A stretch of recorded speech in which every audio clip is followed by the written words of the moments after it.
واحلل عقدة من لسانی یفقهوا قولی. السلام علیکم و رحمت الله و برکاته. برادران و خواهران گرامی، الله همتان نگهبان باشد. امیدوارم صحت سلامت هستید.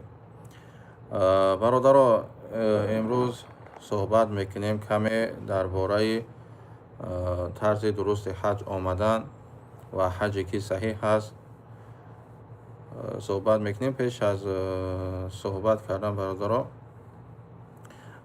ناگفته نماند که هر کس در هر یک مسئله مورد حج است یا اینکه دیگر مسئله های دینی است سوال بتد، انشاءالله و قدر امکان جوابش میگردانیم میتیم.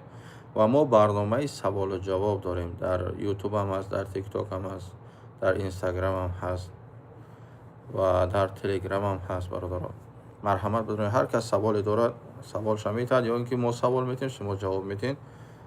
خیلی بدروین با در تیک تاک روزه عمره بزنین، همه سایت ما روزه عمره در تیک تاک هم، اینستاگرام هم، یوتیوب هم. برادران، و امروز ما صحبت میکنیم درباره طرز درست حج آمدن از یک رساله ای که برادر تاجیک خدمان، هم یک عالم دین، یک انسانی مشهور است، خودش نویسنده است و در این باره انشاءالله صحبت میکنیم. عمره از روی قرآن و سنت رسول الله صلی الله علیه و سلم. بسم الله الرحمن الرحیم. اول خدا را حمد و ستایش میگیم به خاطر تمام نعمتهایش، خصوصا به خاطر بهترین نعمتهایش که او ایمان است، و صلوات و درود میفرستیم به روح مبارک رسول الله صلی الله علیه و سلم. و اولین شرط اساسی عمره چی هست؟ اخلاص است. شرط اساسی قبولیت عمره این چی است؟ اخلاص است، یعنی خالصانه از برای الله باشد. خالصانه از برای الله باشد. و اعوذ بالله من الشیطان الرجیم و اتم الحج و العمره لله. الله سبحانه و تعالی در قرآن میفرماید حج و عمره را خالصانه از برای الله انجام بده. حج گفته، اما حج یک کلمه میگن که در روز عرفه واقع میشه، در عید قربان. و عمره هر وقتی که انسان به خاطر زیارت خانه الله میآید. همین عملات هم میگه تنها خالصانه از برای الله انجام بده.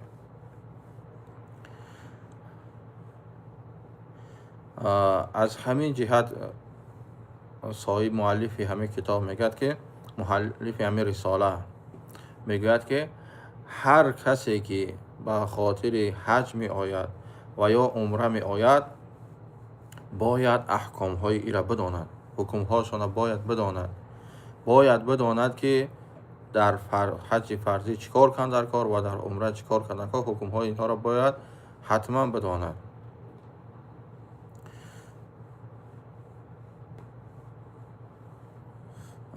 انا نگاه کنید معنای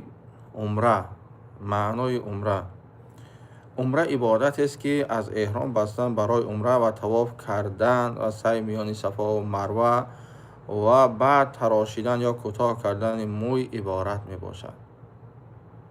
یعنی عمره گفته عبادتی را میگن که از چی عبارت است؟ از بستن احرام، از طواف کعبه و از سعی میان صفا و مروه و از تراشیدن مو عبارت است. ای الله بترس، ما طریقه زیارت خانه الله را برای شما بیان کردیم. رسول الله صلی الله علیه و سلم طرز انجام دادن عمره را به صحابگان خود تعلیم دادند و ما هم وظیفه دار هستیم همچون مسلمان طرز انجام دادن عمره را به مسلمان های دیگر تعلیم بدهیم. در روش او بعضی اختلاف های هست در بین علما و بعضی علما میگن که این عمره سنت است و بعضیش میگن که عمره واجب است. اما اکثر علما با اتفاق کردن که عمره کردن واجب است. چون که در قرآن بیان شده و اتم الحج و العمرة لله، حج و عمره را تنها از برای الله انجام بده. حتی شیخ عبدالعزیز ابن باز چه با دلیل های روشن عمره کردن واجب چه دانسته است. اولین چیزی که گفتیم که باید شخص مسلمان چه کند، در او اهمیتی بیشتر بتد، این اخلاص است، یعنی خالصانه از برای الله باید عمره کنند. و ما امروا الا لیعبدوا الله مخلصین له الدین. الله سبحانه و تعالی در قرآن میفرماید به آنها جز این امر نشده است، یعنی به فرزندان آدم تنها این امر شده است که الله را خالصانه عبادت کنند. پس باید تمام مسلمان ها عمره را خالصانه از برای الله انجام دهند. رسول الله هست و انما لکل امرئ ما نوی، و هر کس از عملش به اندازه نیتش و اخلاصش اجر و پاداش داده می شود. و رسول الله صلی الله علیه و سلم برای کسی که به مکه می آید میقات ها را تعیین کردند. نگاه کنید برادران، رسول الله صلی الله علیه و سلم 5 میقات برای کسانی که به خاطر زیارت خانه الله میآیند معین کرده است. یکم ذوالحلیفه برای اهل مدینه و برای کسانی که مکه می شوند میقات آنها چی است؟ ذوالحلیفه، یعنی ذوالحلیفه مکانی هست از مدینه بیرون شدن. و دوم جعفه برای اهل شام و کسانی که از سمت شام می آیند. کسانی که از سمت شام می آیند، از دولت های شام، برای آنها میقاتشان چی است؟ میقات جعفه. برای اهل نجد، برای اهل نجد چی است؟ قرن المنازل، این میقات اهل نجد است. برای اهل یمن میقات یلملم، و برای اهل عراق ذات العرق. این میقات صلی الله علیه و سلم برای کسانی که برای زیارت خانه الله می آیند معین کرده. اما شخصانی که یا برای کسانی هستند که میخواهند وارد مکه شوند، اما کسانی که در مکه قرار دارند از همین مکه میتوانند احرامشون را پوشاند و عمره کنند، یعنی از تنعیم میبرند، از حدود حرم بیرون میبرند، چه احرامشون را میبندند، بعد وارد مکه میشوند. انا مستحبات عمره، یعنی عمل هایی که پیش از بستن احرام برای انسان ها مستحب است. عمل هایی که برای پیش از بستن احرام برای مسلمان ها مستحب است. مستحب چی است؟ مستحب یعنی عملی هست که به کردنش ثواب، به نکردنش انسان گناهکار نمی شود. غسل کردن، پیش از احرام غسل کردن مستحب است. تازه کردن بدن، گرفتن ناخن ها و موی های زیادتی اگر ضرور باشد، یعنی خود تازه کردن. پوشیدن لباس احرام. لباس مرد همون چی هست؟ احرام مرد بگیم همون 2 تا سفیده که میپوشه، یعنی ازار و ردا. و از زنها باشد همون لباس های خودشان برای آنها احرام حساب می شود. اما زن نباید که ایرا گوش کنین، در وقت عمره زنها نباید که رویهای خودشان محکم کنند، اما چیزی که مقصد باشد برای از فتنه دور شدن یا که از گرمی همون دروشان نچسبد و بتوانند پیش باشون دیده، میتونن همون چیز را استفاده کنند. این عیبت برادرها درباره چیزهایی که تا وقت احرام و بستن احرام ضروری بدن.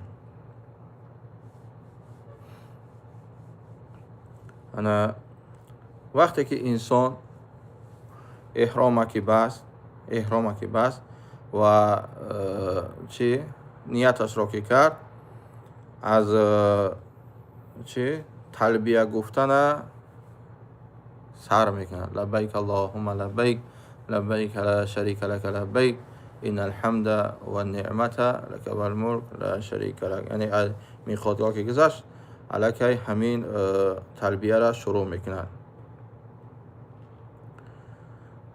انا بعد چی است؟ انا که وقتی که احرام بست آمد میقات گذشت و روانه حدود حرم شدند. هنگامی که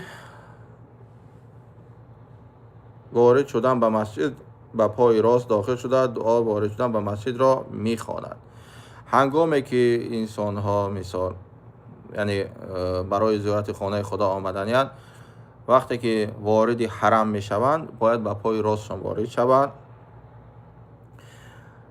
بعد چیکار کنن؟ اولا کلمه میگن بسم الله باشد و الصلاة و السلام علی رسول الله اللهم افتح لی ابواب رحمتی گفته وارد حرم می شود. فهمیدین؟ بسم الله میگن، رسول الله صلی الله علیه و صلوات میفرستن، بعد چی میگن؟ اللهم افتح لی ابواب رحمتی، یا الله دروازه های رحمت برای ما گشاده بگردان. این سخنم باید بگم. خیلی درباره ای که اینا در آمد وارد حرم سر می شود. طواف از طرف حجر الاسود شروع میکند. از کام طرف؟ از طرف حجر الاسود طواف کردن شروع میکند.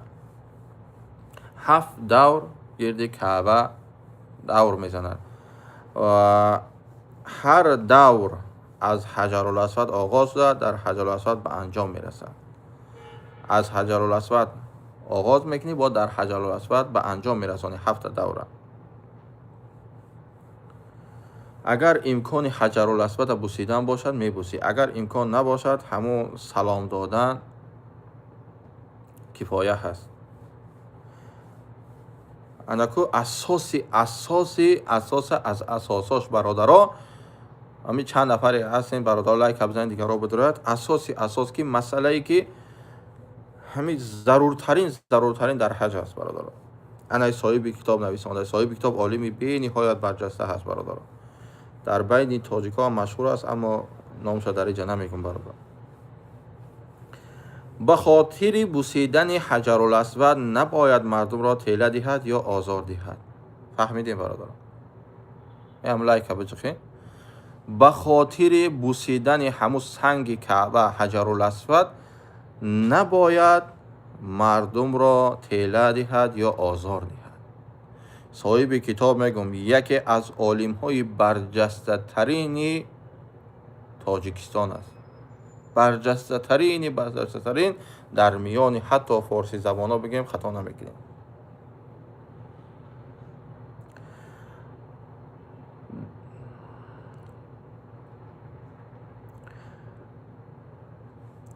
اگر بوسیدن به رکن یمانی آسان باشد آن را به دست راست محض می کند و اگر امکان نداشته باشد از آن می گذرد و به آن اشاره نمی کند.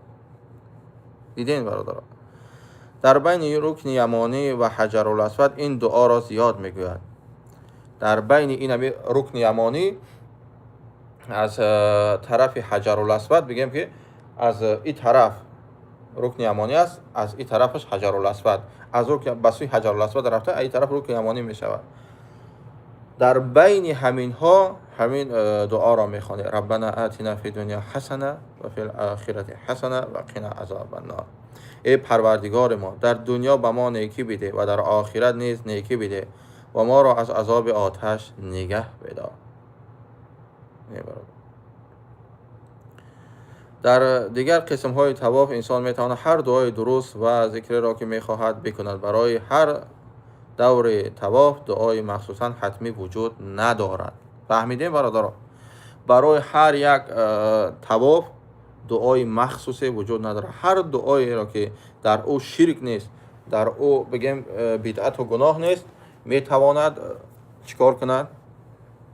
یعنی محرم بگوید هر چیزی که از الله میخواهی در طواف پیشنهاد الله میکنی، از الله طلب میکنی. و برادران، نماز بعد از طواف 7 دوره که تمام کردیم 2 رکعت نماز میخونیم. اگر امکان باشه میگه 2 رکعت نماز بخونیم بعد 7 دور طواف.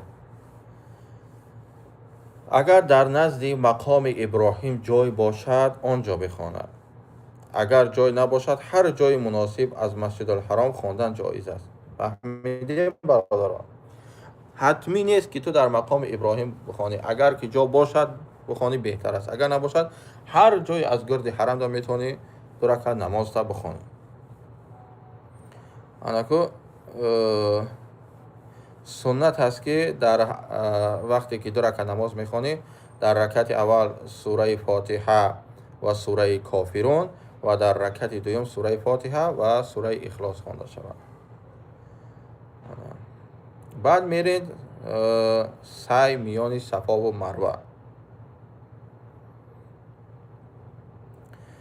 سعی میان صفا بعد از طواف به صفا می رود. الله تعالی می فرماید این الصفا و مروه من شعائر الله. همان صفا و مروه از شعارهای الله می باشد. این سوره بقره آیت 158. سعی از صفا آغاز می شود و در مروه به انجام می رسد.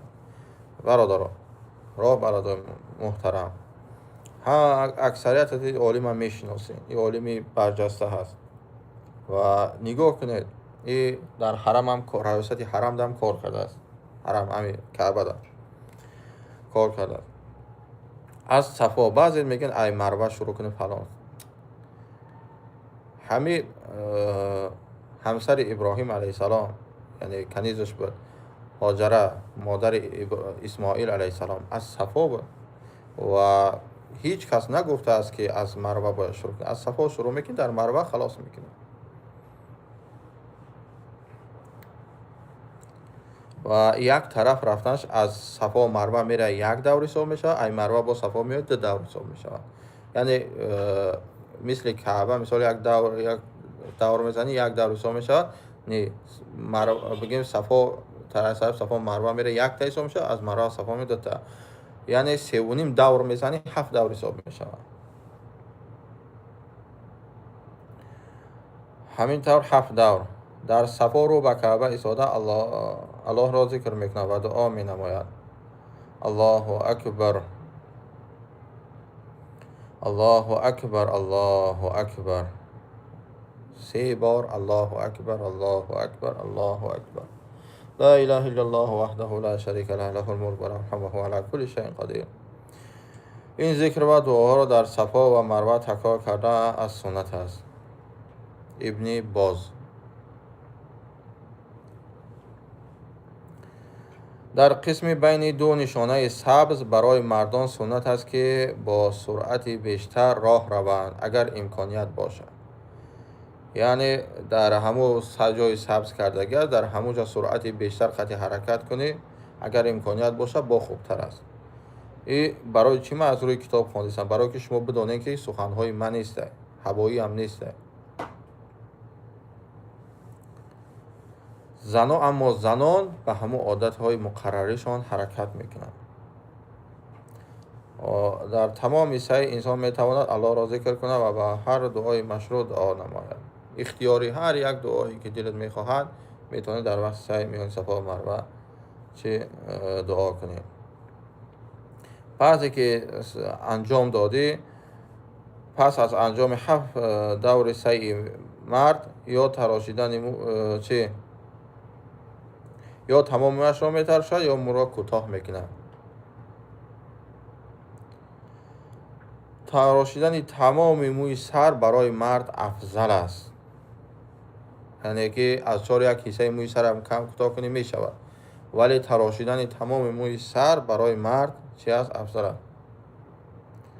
رسول الله صلی الله علیه و سلم برای تراشیدگان سر دعا کرد، سپس برای کوتاه کردگان نیز دعا کردند. رسول الله صلی الله علیه و سلم برای هر 2 گروه دعا کردند، هم برای کسانی که سراشون تراشیدن و هم که کسانی که کوتاه کردند، کمی کوتاه کردند. زن باشد مویش را میتراشد نه، بلکه از نوک مویش مقدار کمی را کوتاه میکند. زنها باشد کمی از مقدار موشان کوتاه میکنن خلاص. با انجام این عمل عمره به آخر میرسد. پس بعد این مو را کوتاه کردن عمره به آخر میرسد. اندکی کسانی که در احرام هستند این عملها برای آنها چه یعنی باید از این عملها خودداری کنند. کسانی که در احرام هستند اگر به این عملها دست بزنند برای آنها جنایت است و باید جریمه بسازند. شخص محرم باید از کارهای زیرین خودداری کند. گرفتن موی آیا که در احرامی، گرفتن موی پیش از انجام دادن طواف کعبه و سعی میان صفا و مروه. از گرفتن ناخن، استفاده عطر بعد از احرام، وقتی که احرام تا بستی نباید دیگه عطر استفاده بری تا موی سر تراشیدن. علاقه جنسی و مقدمات آن، شکار حیوان خشکی برای مرد، پوشیدن لباس مخصوص به اندام بدن دوخته شده. مرد نباید که یگان چی یعنی احرامش دوختگی باشد، چیزی دوخته شده نباید باشد. برای مرد پوشانیدن سر، حتی در وقت انجام حج سر پوشانیدن برای مردم درست نیست. مسلمان باید در هر حالت احرام زبانش را از سخنهای بد نگاه دارد و از جنجال، دشنام و آزار دیگران دوری جوید. در حالتی که در احرام زبان تا باید از سخنهای بد نگاه داری و از جنجال کردن، از دشنام دادن و آزار مردم باید زبان تا نگاه داری.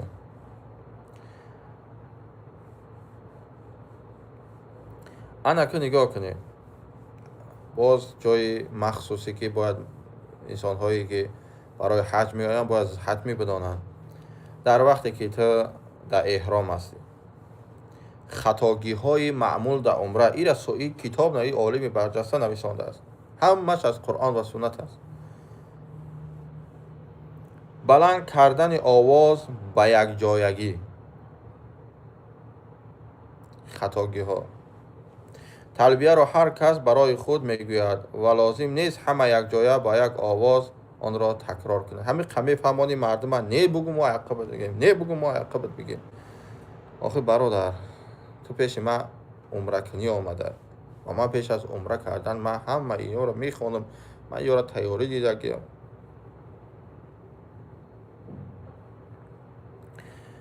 هر کس باید تلبیه را برای خودش بگه. همه به یک جایگی باید یک کس گفته همه تکرار نکنه. این چونین دعا کردنم هر چند یک مردم هم میفهمانم نیتم تکرار که ما یاد بگیریم. تیله دادن مردم برای بوسیدن حجرالاسود این هم خطاگی هست. تلبیه گفتن یک جای لبیک اللهم لبیک همه یک جای نباید بگه، هر کس برای خودش بگه. اما اگر که مردم نداند باید تعلیم دادنشون میشود که بگو. تیله دادن مردم برای بوسیدن حجرالاسود این هم خطاگی بزرگه. این جایز نیست که زیرا آزار مسلمان گناه هست. آزار دادن مسلمان ها گناه هست در حالت احرام، در هر حالت گناه هست. اما باز این با احرام دارین شما. بوسیدن رکن یمانی این هم خطاگی سخت است. گمان کردن که برای هر دور طواف دعای مخصوص وجود دارد، یعنی که برای هر یک طواف مردم میگه یک دعای مخصوص است. این هم خطاگی هایی که در حج مردم انجام میدهد. برای هر یک دعا دعای مخصوص وجود ندارد. باور کردن که بعد از انجام عمره 2 رکعت مخصوص حتمی هست، یعنی که مردم میگه بعد عمره تکردی باید حتما 2 رکعت نماز بخونی. این حتمی نیست برادر، یگان حتمی نیست. این از زبان مردم روایت شده است.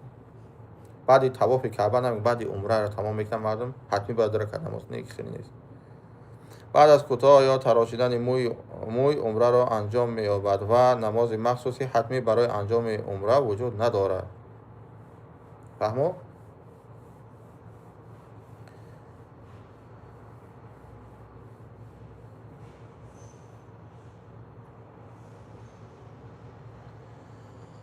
مصلحت های مهم برای تعمیر،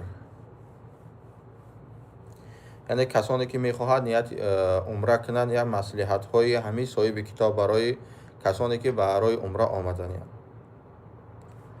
پیش از سفر احکام عمره را آموزید. پیش از سفر کردن آن حکم های عمره را بیاموزید.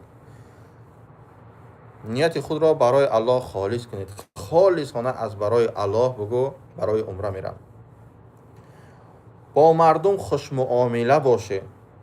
این نصیحت های صاحب کتابه. با مردم خوش معامله باشه. از طیله دادن و آزار دادن دیگران خودداری کنید. در وقت طواف و سعی به دعا و ذکر مشغول باشید. در وقت طواف و سعی به دعا مشغول باشید. او گپی همسایه و خویش تبو را بد میزنید. از گرفتن عکس و مشغول شدن به تلفن و اندازه‌ای که دقت را از عبادت دور میکند خودداری کنید. اندازه‌ای که دقت از عبادت دور میکند و تلفن مشغول شدن میگه خودداری کنید. به دستورهای رسمی مقامات مسئول عمل کنید. و هر یک مثال نظامی که در همه حرمین ملیسه ها هستند، مثال کارگراش هستند، میگه اینجا قطع برین، این خیلی کنین، اونها را میگه حتمی رعایت کنین، چون که همه اونها به نفع برای چه سبک کردن ادای عمره برای مردم است. در حالت ازدحام صبر کنید. در صورت ندانستن مسئله از اهل علم پرسید. اما